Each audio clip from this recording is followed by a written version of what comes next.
The views, thoughts, and opinions expressed in the podcast belong solely to the hosts and not the host's past, present, or future employers.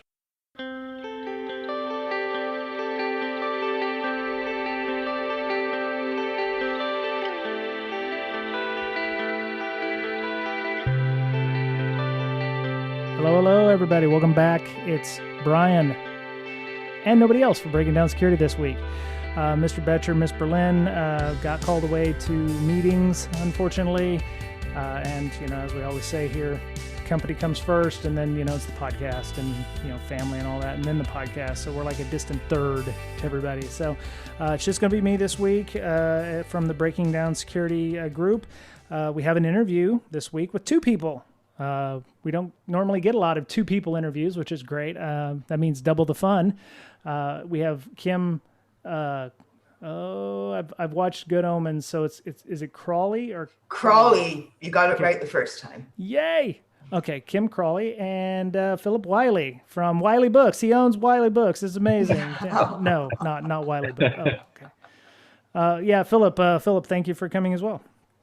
Yeah, thanks for having us. Right on. All right, so Kim, I'll start with you. Maybe you could tell people a little bit about yourself. Everybody has an origin story, superheroes or no, and then we'll get Phil with his origin story, and we'll get started on why we're here today. I think my upbringing was perfect for the career I ended up having. My dad was a professional writer, but writing completely different stuff, novels mainly. And that gave me two advantages. One, it introduced computer technology into the household early. So we were on the internet by 1993, which was earlier than most households. And also my dad showed me how to write for commercial purposes. So those two facets, I think, were a big advantage to me ending up where I am now. I was always fascinated with computers when I was a kid. Maybe computer technology didn't enter my life as early as it would have if I was Gen Z. Mm-hmm. But it entered my life fairly early. I remember my half-brother's Commodore 64 back in the late 80s. And I was only a little kid back then. I was maybe 4 or 5 years old, but I was desperate to touch it as much as I possibly could. I started to be able to fix problems with my dad's Windows 3.1 machine, which was a 486, like his printer issues or editing auto exec bat and stuff like that. But it's amazing because the idea of having a career related to computers didn't really occur to me until I was well into my 20s. And I think that's partially from the discouragement I got in school. And I started taking, in my mid-20s, I started preparing for certain IT certifications because people eventually pushed me in that direction, seeing some potential there.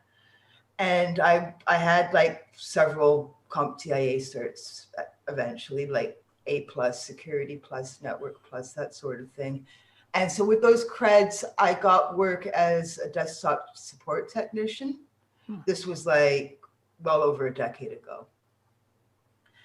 And that is a hard freaking job, being tech support. But at the same time, I also did a lot of writing on the internet. And I started doing stuff like video game reviews and stuff like that. Eventually, the two things converged, and I started writing about cybersecurity. Nice. And about 5 or 6 years into doing that, I got into a position where I could actually make a living, like doing that as a day job. Okay. And I learned so much about computer technology and security, if not every day, definitely every week. And I love what I do. And I think I'm doing what I'm destined to be doing. That's awesome. That's awesome. All right. Phillip, go ahead and tell us a little bit about yourself. Yeah, how I got started into technology is I started out as a sysadmin. So I worked 6.5 years as a sysadmin. I started out supporting Novell NetWare back in '97. Novell NetWare was the popular network operating system before Microsoft came out with directory services. So it's the popular one at the time. So I started there. I spent like 6.5 years as a sysadmin. Then in 2004, I moved into security, did network security for about 1.5 years, then moved into AppSec. The company hired a CISO, and he came in and modernized our security department. Prior to that, everyone was doing network security, firewalls, IDS, risk evaluations, risk assessments, and like vulnerability scans. And so that was it. So when he came in, I got put in the application security group. I was doing web application vulnerability scans, and that's where I got interested in penetration testing. And then in 2012, I got laid off and I went to work consulting as a penetration tester, consulted for about 5 years, and then moved into the corporate world, got out of consulting and worked for a US bank doing pen testing there, and then was red team lead for Kimberly-Clark. My latest job is lead curriculum developer for Point 3 security. So on top of my day job, I also teach at a community college. I teach ethical hacking and web app pen testing. And so that's really where the idea for the book came about. My first lecture of the class each semester was about pen testing. And so that lecture evolved into a conference talk and then evolved into a book. I was in the Private Hackers Red Team edition, and Wylie Publishing reached out to me and asked if I was interested in writing a book. So I thought it'd be a good idea to write a book on the subject, since it's about getting started as a penetration tester. There's so many books about penetration testing, but no one tells you what you need to know before, starting down that journey. Okay. Well, that brings us actually very, very conveniently to our first question.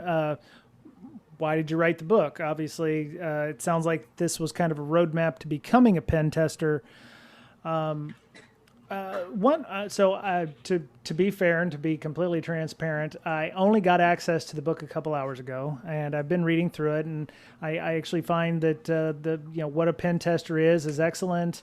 The one thing I didn't see, and maybe that was the something I want to ask is, did you go into asking the question about why somebody wants to be a pen tester?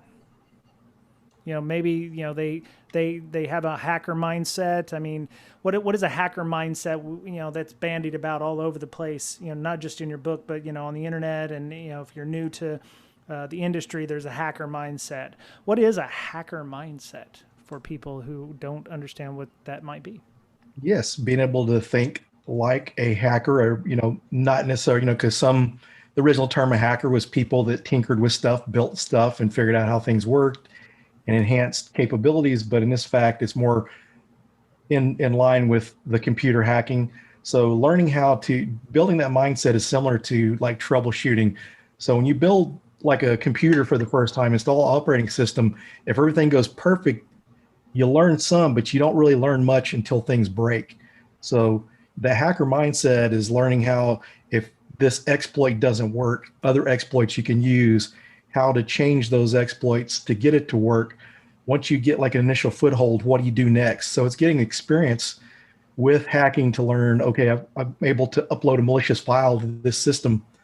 I've got access to the command line. I got a shell. What do I do next? So seeing your level of access, do you have NT system authority, or do you have root? If you got that, then your life's easier. If you're not, then you got to elevate privileges. So just kind of learning how to put those things together, which is kind of similar, I would say, to like troubleshooting. Because if you build your server, you're not connecting, to make sure if you're using Wi-Fi that you've got a connection there. If not, you make sure your Ethernet cable's connected. Just kind of troubleshooting. So that's kind of the way I describe the hacker mindset. Okay, Kim, how about you? Well, the hacker mindset is really Phil's part of the book, but I think his view on it is ideal. I first really got into that kind of thinking and hacker culture about 10, 12 years ago when I read Stephen Levy's Hackers, which is about the history of hackers and hacker culture from like maybe the ENIAC era, like late 40s, mid 50s onward. And I learned all about like PDP mainframes throughout like the 60s and the timeshare systems they used to have to devise. And those were some of like the first hackers. There were people in universities, usually students, who would rent time through a time sharing application. So they got to use the PDP mainframes. Well, they're not mainframes, but really physically large computers. Mm-hmm. And they learned to program punch cards, because that's what the programming was done with, punch cards. Right. And all that history fascinates me, but that's really the start of hacker culture as far as I'm concerned. And that's directly related to the hacker mindset, wanting to see what technology can do. When someone buys a Raspberry Pi and an Arduino and they combine the two and they try to put together their own home electronic system, that is hacking. If someone sees a script that someone else wrote and they think if they tweak a few lines of code here and there, they can get the application to do something else useful, that is hacking. Okay. So, Kim, you said you've worked in varying backgrounds, and you're doing some great work writing news articles and all these items. One of the sections in the book is the skills needed for a pen tester. When you talk about the Pentester Blueprint, and Philip, we'll catch you after this.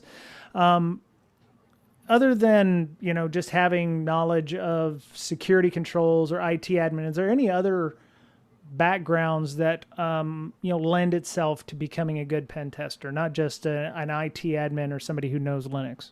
That's an absolutely excellent question. One of the chapters later on in the book was a part that I wrote, and I wrote case studies. Like I invented, to illustrate an example, because I think analogies are very useful to people. I came up with 3 characters. I think it's chapter 7 or chapter 8. It's like doing a skills inventory. Yep. Okay. If you go like a few pages into that chapter, I invented 3 fictional characters. One worked at a supermarket, one worked as an HVAC technician, and one was a character largely based on myself, who liked writing and did some desktop support and whatnot. And I explain how, even though some of those jobs seem to have nothing to do with pen testing, like working in a supermarket, for instance, Mm-hmm. you are acquiring some transferable skills into being a pen tester. Like the supermarket clerk needs to know when they're in the back room how to determine whether a truck that is delivering groceries is legitimate or it's someone trying to break into the supermarket to do a robbery. They have to deal with customers and be polite. And believe it or not, if you're working as a pen tester, you will be engaging in some customer service skills. You have to speak to the client and figure out what they need and fulfill their objectives. I think the vast majority of applications, many of which seem to have nothing to do with computers, have some transferable skills into pen testing. Okay. Very cool. All right, Philip, how about you? Yeah, I think kind of a roadmap or description of what skills are needed, and you can apply those to different areas, is knowing how to build something, knowing how to secure it is going to make it easier for a pen tester to assess that security and break into it. So, I mean, it was interesting. The very first pen test job I got, my manager actually never directed us to take pen testing courses or any kind of ethical hacking courses. He told us to build something, and that's a good way to do it. So if you've built Apache web server, then you're going to have an idea of the directory structure, how the security is applied. So knowing how to build is a major step in learning how to be a pen tester, because otherwise, if you try to, a lot of people want to jump right into pen testing, but I share with people, you can, if you want to start studying for pen test, then you're at least going to have to, in parallel, study those other technologies. You need to understand networking, operating systems, how web servers and stuff like that work. I mean, you can learn Windows, server at the same time you're learning how to hack it, but you can't get around learning the technology. And wherever you try to take shortcuts, if you're doing a pen testing, you got a shell to a system, and it's like Linux or Windows, and you don't know those operating systems, it's going to slow you down. You're going to have to be doing a lot of research and Googling while you're doing it, and that's not, very efficient. I'm muting myself because unfortunately my cat has decided to try to come in and have a meeting with me today. So it's, good times. Good timing. For your filling in for the missing people on the podcast. Yeah, exactly. Yeah. Well, she's a poor substitute. Don't tell her I said that. Anyway, so okay, that's great because one of the things that I have seen, in a lot of organizations, I've worked at a number of places is a lot of times, people write resumes and they submit them and they don't feel like that they're qualified for the job. And that could be either because of poor job descriptions or because the person doesn't know how to translate what they know into skills that map towards the job description. I'm more leaning towards the job description sucks because I've seen a lot of poor job descriptions, but that's neither here nor there. So, when you mentioned the Pentester Blueprint formula, I think we'll start with Philip this time. And what is the Pentester Blueprint formula, and how did you come up with something like that? Just kind of a higher level overview of what it takes to become a pen tester. It's the technology knowledge, plus the security knowledge, plus the hacker mindset. Okay. Kind of a way to simplify it, but when you break it down, there's a little bit more to it. But there's kind of building blocks you can look at there. So if once you have the technology portion, once you got that down, then you've got to understand the security. So it's kind of just a high level way of explaining what it took to become a pen tester. Right. Go ahead, Kim. Feel free to add whatever you'd like. I don't have anything to add about that. That is the core of what this whole book is about. Like the book is based on Phil's Pentester Blueprint talks, which he still gives at security events on a regular basis. Nice. And so the main difference between the book and his talks is we expand a lot on the content of his talks. And we also fill in how pen testing fits into the grand picture as well. Okay. All right. So would this book only work if you were trying to become a pen tester? Let's say I don't have any experience in security, but I'm the guy that always has to fix the grandparents' computer when they go over to their house because computers, which happened to me more often than not, even when I wasn't doing computers. If you're not going to become a pen tester, and let's say, you realize, well, whatever reason, it's too difficult or whatever, does this book work for, like, let's say you want to move into a compliance side, or you want to be a SOC person, or maybe you want to just, poke around and do something that isn't a pen tester role. So go ahead, Philip, and then we'll get Kim. Sure. I think where it's helpful, and one of the kind of visions I had for this book too was hoping that it could help project managers and management that are dealing with pen testers that don't understand pen testing. Because even if you're not directly doing pen testing, if you're someone that manages projects, if you understand the pen testing process and what goes into it, I think that's very helpful. And kind of as mentioned in the talk and in the book, that this is helpful to SOC analysts, the pen testing topic, because if you understand malicious traffic, that's going to help as a SOC analyst. Even if you're doing network security, be able to understand malicious traffic. If you're a digital forensics incident response person, it's going to help you, investigating your cases too, if you understand the attacks. Because if you see certain types of files, maybe some malicious PowerShell files, then you may get an idea of, what all was entailed in that attack. Maybe it's part of some kind of APT that you can find on the MITRE attack framework, but just understanding that's going to help you investigate well. And kind of one of the things was too, is to offer some resources on, where to get learning resources to be a pen tester, because when you're starting out, there's a lot of resources out there and you don't know what's good. So if you have vetted resources, then that cuts your time out a lot. And I've experienced that a lot with people I've mentored, because when I was starting out in pen testing, I was discovering resources on my own. I really didn't have anyone that was sharing that information with me. So over the years before I started teaching and wrote the book, I was sharing those resources with other people. And so a lot of that alone, just to be able to know good learning resources is a big help. But I think it's good for, like I said, managers, anyone that's working with security. And one of the things, the great thing that Kim brought to this book, one of the great things, was the fact all of the security stuff she added to it, like the CIA triad. So it's a good primer on security to get some basics in there. And I think someone who reads this book, they may get a better idea of maybe some other areas in security they want to work in. Maybe after they read some of the content Kim wrote, they may decide they want to do something else besides pen testing. Exactly, because my career and my studies of our field are completely generalized. I'm always thinking about how everything fits into everything else, how every role influences every other role, every function influences every other function. If you are conducting pen tests, you should understand how the blue teamers will take the vulnerability information that you compile and how they will apply it. I mention incident response in the book.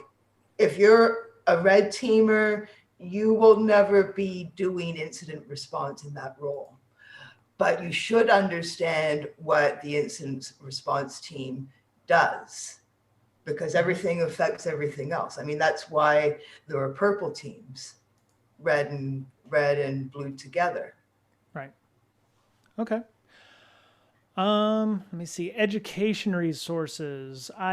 So this is chapter 4 in the book, and you talk about training companies. Of course, SANS is in there. mailto, never heard of them, which I'll have to go check them out. I have heard of eLearn Security. Pentester Academy is great. Pentester Lab is great. Those are all great organizations. I do appreciate, we've had Georgia Weidman on way back in the day when her book came out, and I'd love to have her back on again. But this was a great book. I actually have that book. It's right over there in when I was trying to become a pen tester. That was the first book I bought, as a matter of fact, which is why I wanted to have her on the show. Sadly, I don't have the mentality to be a pen tester, so I just manage the folks who do. So it is what it is. Did you mention anything about communities in here? I know you've got SANS, they're kind of a community, but I did not see anything about joining communities, or Slack and Discords are numerous and plentiful these days. Are there any good Slacks or Discords communities that talk about security, or even IRC, I guess, is still a thing that you would suggest to people who are trying to break in and become pen testers?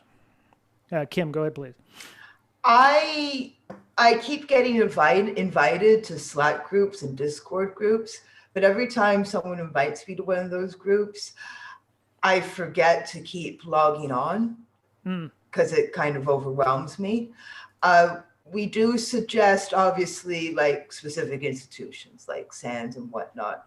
And I think the general idea of finding meetings in your local community, which isn't very, it's not something that's easy to do during our pandemic.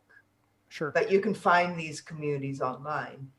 Definitely finding like-minded people.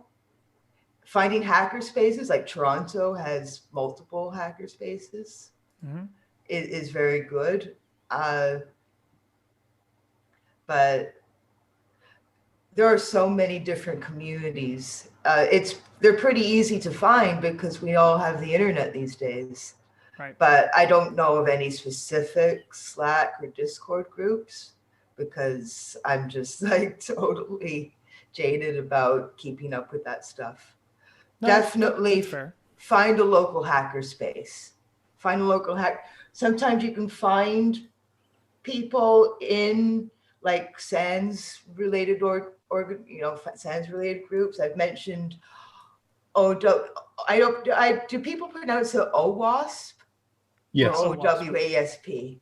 Yep. If you want to get really into application related stuff, like web applications specifically, that's a great group.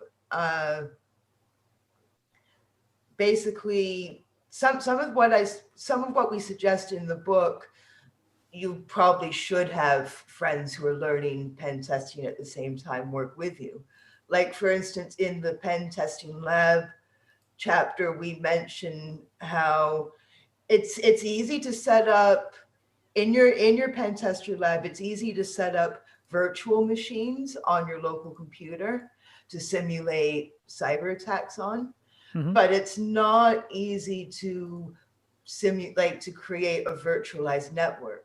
So there are services like Offensive Security has a service, but it's a paid service where they offer you a virtual network that you can pen test and simulate cyber attacks to your heart's content. Yep. But it might be expensive, and you really should maybe split the cost with a few other people in order to have access with that. Sounds fair. Philip, how about you? Yeah, chapter 9 of the book, we cover the section on getting employed as a pen tester. We can cover professional networking, like your local DEF CON groups, OWASP groups, as well as looking on Meetup, because one of the new popular Meetup groups, like in the Texas area, that was started out of Austin Hackers Association. There's been other hackers associations spring up throughout the country. Dallas has one that's pretty big. We've had people in the Dallas Hackers organization move off to New York and start groups. So it's another area, but yeah, definitely you want to network. This is one of the things that really, helped me at first with mentoring people, is I had a lot of people come to these different Meetup groups wanting to get into pen testing. And so that's what led me into teaching and then starting my own Meetup group. I have a Meetup group called the Pwn School Project, and it's mainly education focused. At first, it was all offensive security, but as we saw other people coming in that were just trying to get into security, we kind of changed it up to cover more than just offensive security. But yeah, we definitely, believe in networking. My last 4 full-time jobs have been from people I knew in the business, so I don't have to go through applying online and stuff. I just, I have people that make references and stuff. So that's a big part of the book, mentioning the networking. As far as Discords, there's a lot of great Discords out there. Black Hills Information Security Group, they've got one out there. They've got one for Wild West Hacking Fest. There's one out there for DEF CON that I believe is still up. Several of the different security groups. Trusted Sec has a Discord that's good. Brakesec You're podcast. much more up on the Discord and Slack scene than I am. Yeah. Brakesec podcast. That's like. Plus, when speaking at conferences, everyone's using Discord these days. So I've signed up for a lot of Discord channels this year. Yep. Yeah. One of the things that when we started doing the podcast, because one, we were selfish, as we like to say, we were just trying to get our own names out there to, get better jobs in information security as it was, and kind of became more than itself. So community building's kind of been our side project. So, we have a Slack as well. I think it's important to network before you need to network. I tell a story about getting laid off at a DoD contractor because the Navy just decided we don't need security anymore for this project. And I was like, oh, great. And so, I'm sitting here trying to figure out what to do next. And I found the ISSA group in Austin. And this was before AHA even. So like 2011, 2010, something like that.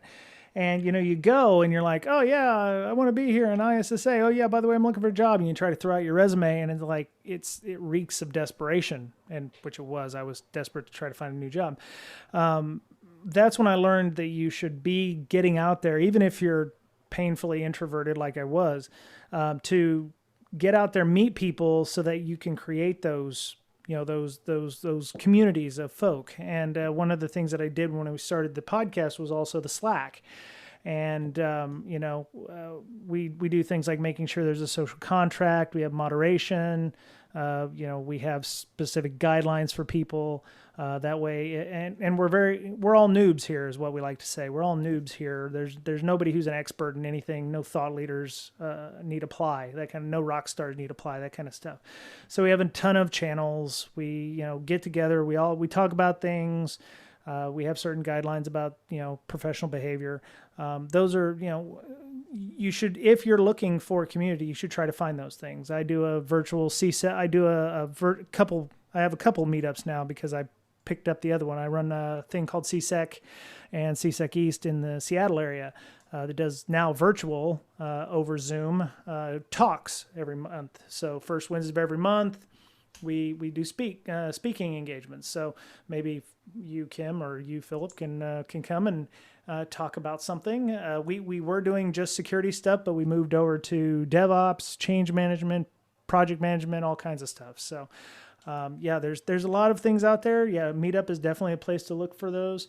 A lot of conferences as well have mixers or networking breakout rooms where you can go and they'll do resume review. We actually do resume review in our Slack too, but there's a lot of good ways to network before you actually need to network, and you should not see that as just a necessary evil. It's something that could help you out in the long run, because it's not just, hey, I need a job. It's, hey, I've got this problem, or hey, I've seen this IOC, or I've seen this thing in my logs that looks odd. Has anybody else seen this? Oh yeah, that's China. You want to knock that down real quick. So the networking is also just information sharing, not just job-based ideas. So sorry, I went on a rant there. I want to go back to building a lab. We have a home lab channel in our Slack, and sometimes we get in some real deep discussions. What does it take to build a lab? And I know, Kim, you had mentioned earlier that you could just run VMware or VirtualBox on your machine, run something from Vulnhub to attack those. Maybe we could talk about the cost of of building a lab that you can use to build up your skills. A lot of the software, fortunately, is free and legally free. Like Kali is obviously, we all know that is a free operating system. Mm-hmm. And I think if you're building your lab, that's one of the first things that you want to do is you want to download a disk image of Kali Linux and burn it onto a DVD.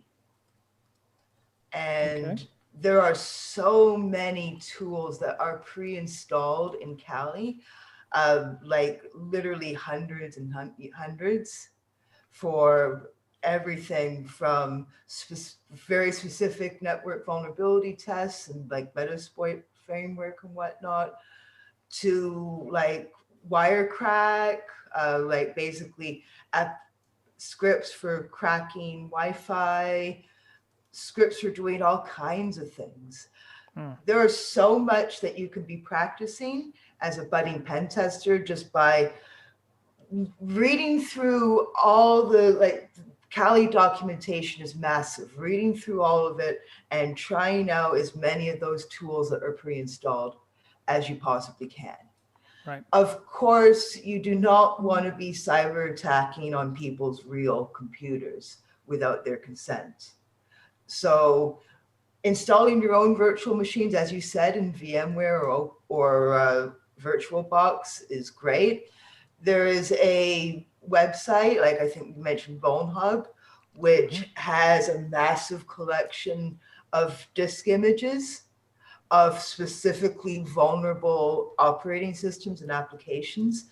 And you can launch those disk images in a virtualization client and go nuts in it. So yeah, I would say most of the software for your pen testing lab is free of charge. That's cool. Philip, same question to you. What does it take, to build up a lab if on the cheap for you? Yeah, just to kind of go back and reference George's book. That's one of the good things about that book is she shows how to build your lab to be able to build out the lab that you use in the book.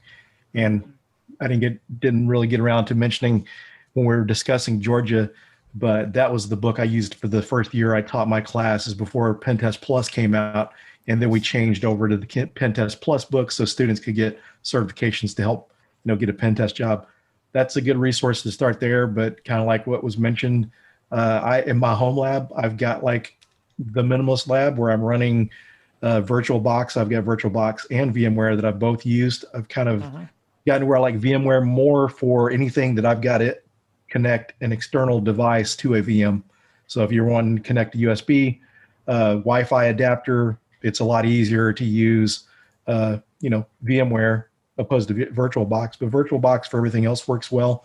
So I've got what I refer to as the minimalist lab, which is my laptop with VMware and VirtualBox with some virtual images that are vulnerable, as well as Kali Linux and Parrot OS.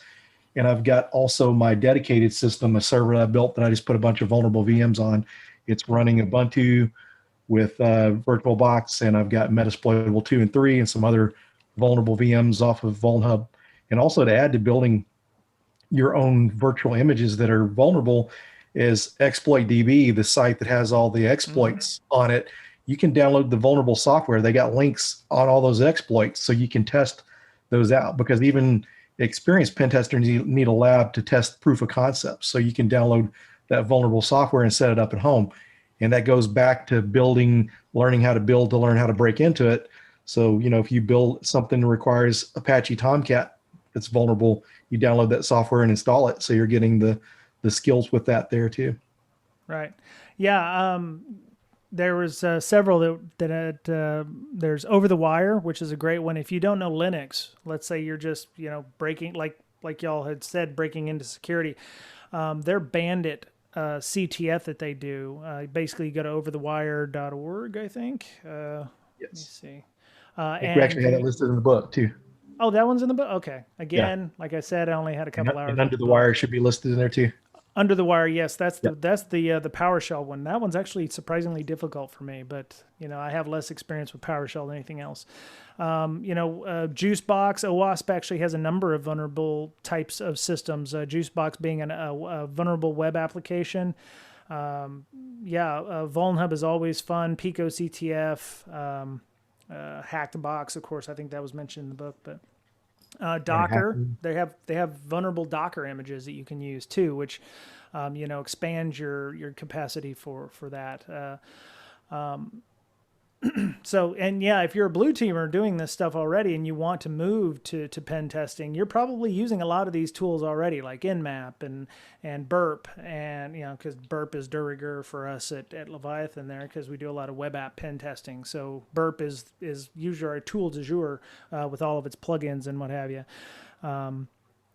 I'm assuming one or two people out there still use Zap, but Burp is the word. So, let's see what else. We got about 20 minutes left. So, gaining experience. Some of the items you mentioned in gaining experience was doing bug bounties. Now, for some companies, that's a little controversial. How does somebody who is doing bug bounties explain that to their boss? It's like, hey, I'm hacking these companies for money. I'm doing this on the side. I know a lot of pen testing organizations kind of frown upon people doing those while they're working at the pen testing company. So, what do you tell people that are doing bug bounties in regards to gaining experience? How do you leverage that or show that is directly applicable to a pen testing experience? Yeah. Okay. Well, we do suggest that getting into bug bounty programs is a great way to start off learning application pen testing. Mm-hmm. But we present that advice with the assumption that you are not employed by a company as a pen tester yet. You are trying to develop some experience that you can show later on when you're looking for your first proper pen testing job. So if you are not employed by a company as a pen tester and you use your own home computer on your own home LAN or WLAN, to try and hunt for bugs in specific applications, then that should be legally and policy-wise just fine. Okay. Philip, same question. Yeah, pretty much the recommendation there is to get into pen testing. Although some, once people get their foot in the door, they really, unless they're really good at bug bounty or just like the challenge, they usually don't stick with it. Although I know some people that work for pretty well-known consulting companies that their company lets them still do bug bounties. But the main thing there is for someone trying to get into the field, and also someone getting in. If you get into like Bug Crowd, for instance, they have their next gen pen test. So people that get in there doing bug bounties, once you start scoring well on and finding bugs, you get invited to do the pen tests. So you're actually getting to do actual pen test along with bug bounty.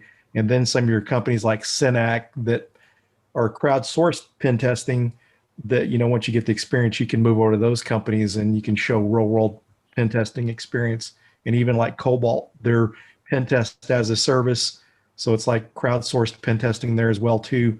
Most people have to start out with like HackerOne or BugCrowd because you just sign up and anyone is allowed to do bug bounties once you get that experience and start getting to do the pen test within those organizations or move on to one of the other companies that do more specific pen testing. But I think as long as they're going through a program, I know some people might be concerned your testing websites are worried about them not having authorization or they're going out finding bugs and reporting it to companies. I think as long as you're going through a bug bounty program, even if it's like one that Google hosts or Facebook, as long as you're going through the proper channels, I don't really see there's a problem. Now, someone that's going out finding bugs and trying to turn them in to make money, I think that's kind of a little sketchy there because are you doing it legitimately? You found this bug, you're trying to get paid. So I think it's the intent there. So I think even someone before you get into pen testing, make sure you're going through programs so you stay legit because that can look kind of questionable. And I'm sure there's some cases that people were doing, sketchy things and they found a bug and decided to turn in and make money. So that's. Hey, big corporate bank, I found a vulnerability that affects all of your ATMs. Why are you arresting me? Yep. So how does somebody who has, I don't do bug bounties, so and it obviously will show here in a second. How do you translate that when you're looking for work? Because this is the gaining employment stuff. How would I put that on a resume to show value to the potential employer? I'm not just somebody who knows how to run Nmap or throw brute force attack using SQL map. How do I write that up in such a way to make myself valuable to the pen testing firm? I'll start with Philip because I did Kim last. Yeah, so you're gonna write your resume. You're gonna put some of the tools you have experience with, and you're gonna put on there your experience, whatever bug bounty platforms you're working on, and then share any kind of bugs that of course not revealing customer information, but tell the type of bugs that you found, describe the tools that you use to find those bugs. So a lot of it's going to really boil down to once you get your foot in the door to do the interview, what you've learned from bug bounty, because bug bounty is web app pen testing. The only difference is you only get paid for the bugs you find. And kind of interesting, I recently switched jobs, and during my job search, I was interviewing with a boutique pen testing firm, and they told me how it's a lot easier for them to find web app pen testers because of bug bounty, because people are getting experience that way. Right. Network pen test is kind of hard to get experience that way without, because, some bug bounty companies may have it, or more of your pen test as a service companies have those sort of things. So it's a little more easier to get that experience. Okay. Kim, please go ahead. Yeah, I mean, we've mentioned HackerOne. The big tech companies that regularly host bug bounty programs like Microsoft, Apple, even Tesla for their cars and whatnot, they do have very specific rules and guidelines. Okay. So as long as you are following their specific rules to a T, there's no risk in any negative consequences. The worst case scenario is you spend a couple of years looking for bugs in an application and you don't find anything. Okay. So do the hacker bug bounty groups, like the Synax and the Hackeronies and those, do they have a reputation score or anything that would be like a brag score or something you could use? Yes. Yeah, they've Okay. got rankings on there, and you can see how they rank, and even on those they rank how well you do. So if you're doing like charity bug bounties, your points add up. So it's not all based on, they'll have listed rankings on there. So it's kind of a way for a lot of people on those platforms, and that's another way too that people can show how well they do in certain scenarios, because like even like your hack the box, you can show your ranking there, because a lot of employers also will look at CTFs like National Cyber League and see how people score there and try to recruit from there, because they do see there's some potential. Some of it may not be a direct, reflection of pen testing, but some skills there they see that people can learn. But yeah, like your different bug bounty platforms, they have a ranking system. We mentioned CTFs as another Right. way that you can gain experience before you get employed as a pen tester for the first time. And there are CTF, like capture the flag competitions everywhere. Yep. Every big security event seems to host some sort of capture the flag event. Hackerspaces do. And the nice thing is, like bug bounty programs, you can just join in. You don't need to like be hired by anyone or recruited by anyone. You can sign up for a capture the flag, and you go into their virtualized network or server or whatever, and you try to find that flag in an application, in a script, in a text file, knock yourself out. And that is useful experience for being a pen tester. Yep. Definitely. That looks good on a resume. Cool. Yeah. Some of the job descriptions I've been writing is, do you not have formal pen test experience, but you have a black badge from DEF CON for winning the CTF, you probably should talk to us. That kind of stuff. Those kinds of events definitely help you get up get into where you would like to be. So we're talking about gaining employment, but so one of the other things I wanted to ask about was, let's say you're a company and you're like, oh, there's a talent shortage, as the media has been wont to tell us is the case for the last 5 years. I would argue that it's caused because companies don't know how to hire people. Exactly. Which leads me to my next question, and I'll start with Kim on this.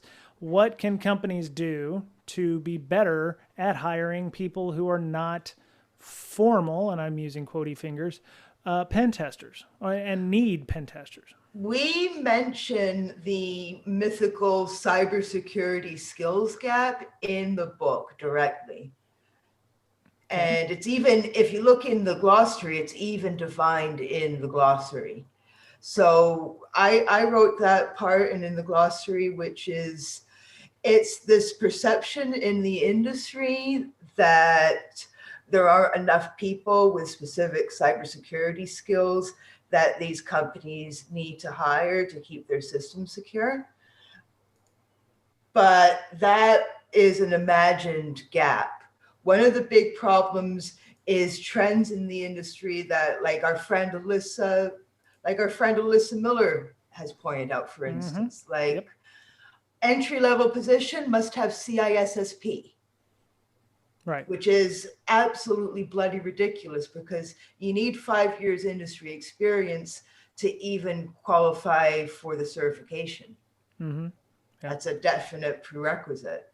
And it's very expensive exam to write. So that's absolutely ridiculous. It's like wanting a PhD to get a job, flipping burgers. Right. Right.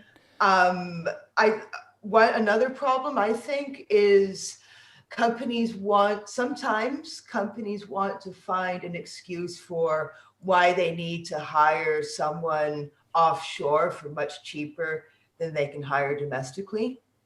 So if they have an excuse where they say, oh, we couldn't find any qualified candidates in our country, so we have to hire someone for this job for $2 an hour.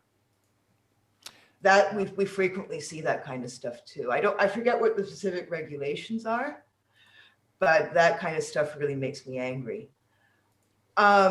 We in the book, Phil and I, we strongly recommend that if you can get the certain certifications that we mentioned in the book, you should pursue that because that'll give you an advantage. But in an ideal world, those certifications wouldn't be necessary, that you could go to the employer and you can just show them what you know and what you can do, and that should be sufficient. Yeah. Yeah, I agree. Phil, anything to add there?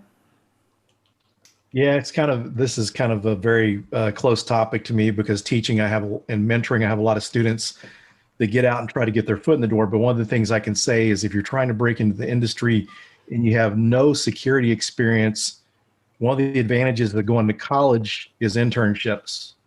And what I've seen is people have internships. You've got a lot better chance of getting a permanent job that way because companies are willing to give you a break, realizing you don't have the professional experience. That being said, what I really like to see, and I saw an article recently on LinkedIn, I really like to see companies start doing kind of apprenticeship programs. Bring someone in like an internship, let them work 90 days. And if they're learning and they'll make a good employee, then hire them on permanent. Otherwise, you're not risking much for 90 days. If they don't work out, you don't keep them. But then you're also taking a workforce, bringing people in. This person has 90 days experience. They're going to have an easier time finding employment somewhere else because now they've got experience.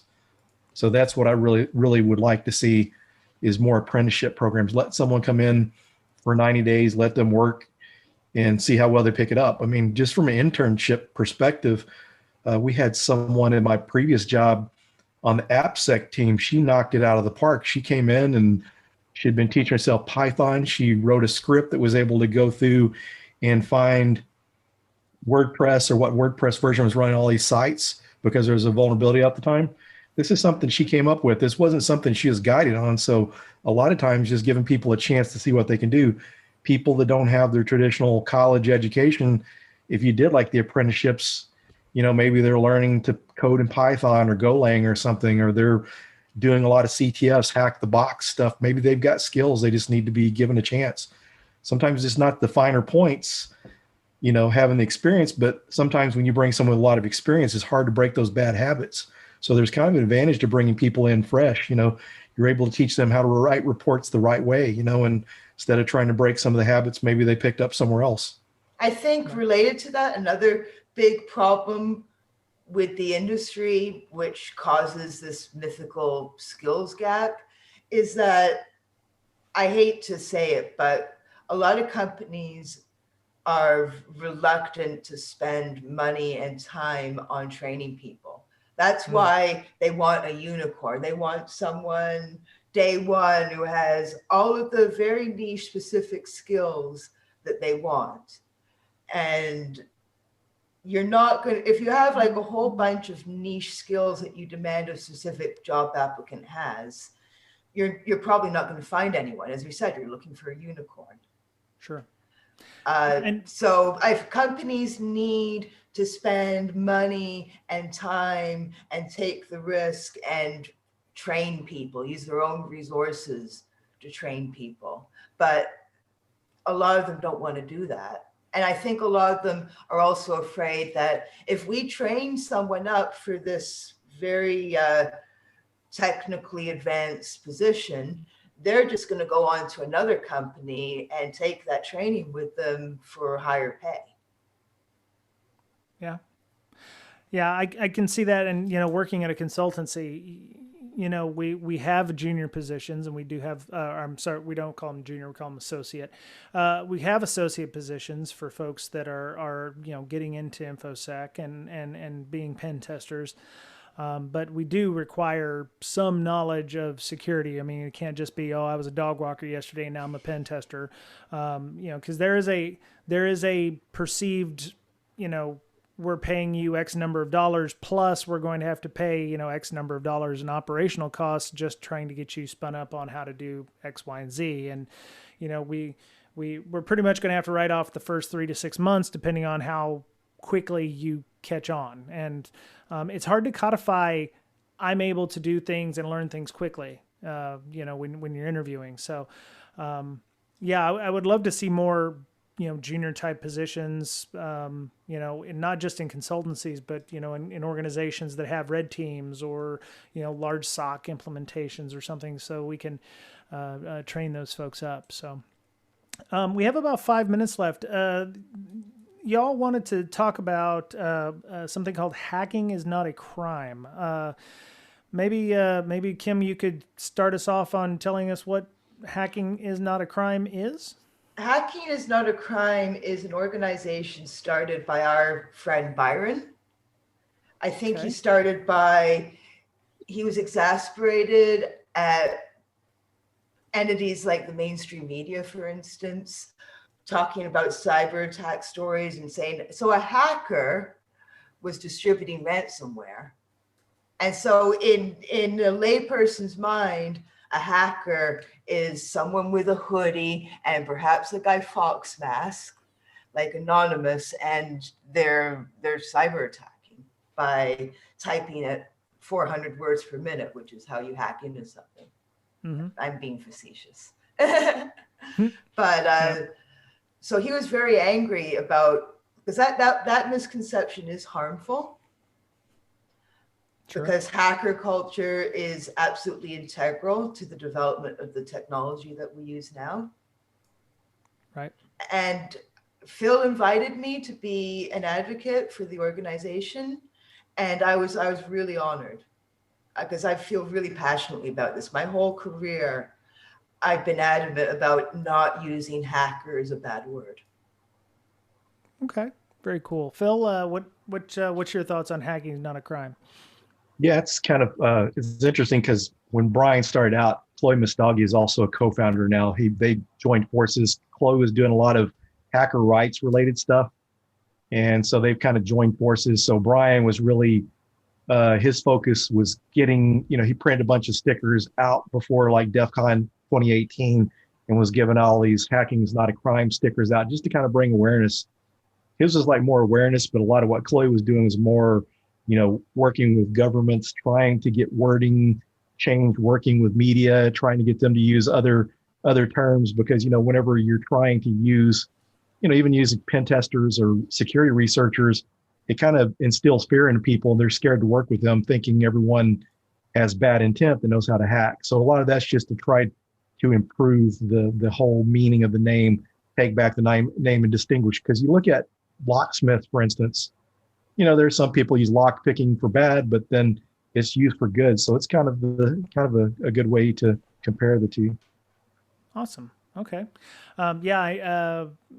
I do see the stigma. Even, people started using security researcher, and then that kind of ended up with a negative connotation because of whatever reason. It was either the media is helping to propagate that as also a bad term. We've had several people on this year that we've interviewed, the JSOF folks who were working on the Ripple 20 stuff. They're security researchers. They're doing good things because what they were investigating was something a customer asked them to investigate. And they were treated with utter suspicion when they first disclosed their vulnerabilities to the company in question. And it's interesting to see the fear there from a company, from somebody who's literally trying to help you get better or improve, whether you like it or not, I guess. So that's cool. So are they doing anything? I know there's some videos online here at hackingisnotacrime.org. They're also a nonprofit, which is great. They're doing awareness and advocacy. Looks like they've got, B-Sides, is that coming up? B-Sides DFW? It's coming up 7 November, so it's in 4 days. Damn. Okay. Well, sorry. Podcast came out on the 14th. Yep. Apologies. Hopefully you got to go to B-Sides DFW, but they did a thing there at B-Sides DFW. And several of us are involved there because Chloe is hosting a CTF through our employer. We work for Point 3, and so she'd be hosting a CTF, and I'm also teaching a workshop there on network pen testing. So that's kind of how the environment there, as well as hacking is not a crime. We'll have a virtual booth up in the Discord. Okay. All right. So one last question before we go. The Pentester Blueprint, was there anything that you've you've got this, big, nice document, you sent it off to the publisher, and then it's like, crap, we should have added that to the book. What was something that you forgot to add to the book that you're going to put in version 2? Kim, please go. Actually, something very similar did happen in the making of this book. I finished up a preliminary draft after like working with everything that Phil has written. And then I was making the finishing touches, and then we had a draft to submit to the publisher. And then it got to the typesetting phase of the publishing process. And then Phil contacted me and he said, hey, I wanted to tell my story about how I became a pen tester. And I said, Phil, you should definitely put that in the book. This book is your baby. I was so happy to co-write the book. But ultimately, Phil is the genesis of this book. Phil, now I'm thinking about Phil Collins. So the book was already being typeset when when I got into working on the book, we changed the voice of the book from first person perspective to first person plural perspective, which meant changing every instance of I to we and every instance of me to us, because it's kind of complicated co-writing a book like that. But one thing that I added to the book was a whole bunch of interviews with people in the industry. And that was page set as like a box separate from the main text, so the reader knows these words are a part of this interview. And I said, Phil has to write the story about how his career came to be in first person singular voice. He has to talk about I, me. So I said, this should be typeset like the interviews, like in a shaded box, so that the reader doesn't get confused with the main narrative of the book, which is in first person plural. And I'm so glad that we did that Phil got to tell his story at the beginning of the book, because that is a part of the soul of the document. It adds something that absolutely has to be there. Cool. Okay. So you are actually, when you look at the book, that's probably version 1.2 of the book. Right on. Okay. Phil, was there anything that you're like, oh yeah, version 2, is going to have this, or what do you think you might add in the next version? I know the first version technically hasn't shipped, but Well, next version, I could see. I think overall most of it was where it needs to be, but I could see the next version being breaking down different types of offensive security and showing the skills associated with that. So break down the courses specific to those and more map that out. But one of the biggest things I learned from this, I'm 55 years old, and I finally learned that it's okay to ask for help, and collaboration is a good thing. Because one of the things, my writing is pretty brief, short, and to the point, and I just really wasn't getting there with the book. I still needed more content to get close to the 200-page mark, and I was really trying to think who to ask. And I'd actually reached out to Kim before in the past about writing advice and what writing platform, Peerlist or Medium, or to write on, and just asked her some writing questions in the past. And it's kind of dumb of me, because I was sitting there trying to think of people that I could help. I thought, I need to get someone to help me finish writing the book, because I'm either going to go the self-published route, or I'm not going to write the book at all. And I had a contract with Wylie Publishing to write the book, and I'd already announced that, and I didn't really want to not reach my goal. Right. So I kind of reached out to another person, and I don't know why it escaped me for Kim after I sent a message to the other person. I thought, oh yeah, Kim is not only a writer, she has worked as a technician, and she has a lot of experience and a big following and well respected in the community. So it was a no-brainer then. So it was really great. It's turned out even better than I expected, because she's made the book a lot better than what I envisioned. She brought a lot to it with the security specific stuff outside of the pen testing. And she had a lot from the pen testing and her idea of getting quotes from people. I mean, we've got, like Rachel Toback is someone that commented in the book, and PicoCTF, there's even a quote by him in there. Marcus Carey does the forward to the book. So there's a lot of the community that breathes in that book, and community is important to us. So that makes it even more special. Fantastic. Okay. So the Dead Tree actually the ebook is out now, and we're recording this on the 3rd of November, but it is out now on, I have it on Google Books, which is something I'd never used before. I told Phil and Kim beforehand, I was like, oh, this is a nice interface, and it looks nice, and it's got like side-by-side pages, and I love that. It's on Google Books. It's also on Amazon as well. Are you going to do an audiobook of this? We've been asked, I had someone ask me, I would love an audiobook. Now, I don't like making promises that I can't keep. I don't even know if Wylie does audiobooks. But if there's any potential for Wylie to do an audiobook, if they see that the sales of the book are really strong, we can suggest that to our publisher, see if it's an option. Cool. I think it's a good idea to have an audiobook, quite honestly, because there are blind people, for instance, who might benefit from an audiobook. Some people can see perfectly fine, but they retain information better by hearing it than looking at it. Right. And you could do kind of like how Malcolm Gladwell did with Talking with Strangers. You could take those interviews that you had with the folks in the book and actually maybe get them to come back on and record audio for the audiobook. Something like that, It's a great idea. So there's a Kindle book on Amazon if you want that. The paperback comes out on 24 November, which is hopefully before this podcast. The podcast will be out in time for that. Kim, Philip, thank you for coming on the show. I appreciate you taking the time. And how would people get a hold of you if they wanted to talk about the book? Maybe they've got ideas, or maybe they would like some advice from y'all about how to become a pen tester. Kim. Oh yeah, Twitter. If someone tweets at me, as long as I'm not sleeping or in the shower, they will get a response probably within 30 seconds. I live on Twitter. So it's at KIM_CRAWLEY.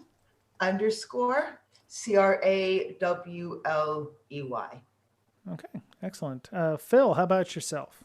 Same for me. Twitter is Philip with 2 L's, last name WYLIE. Okay, excellent. All right.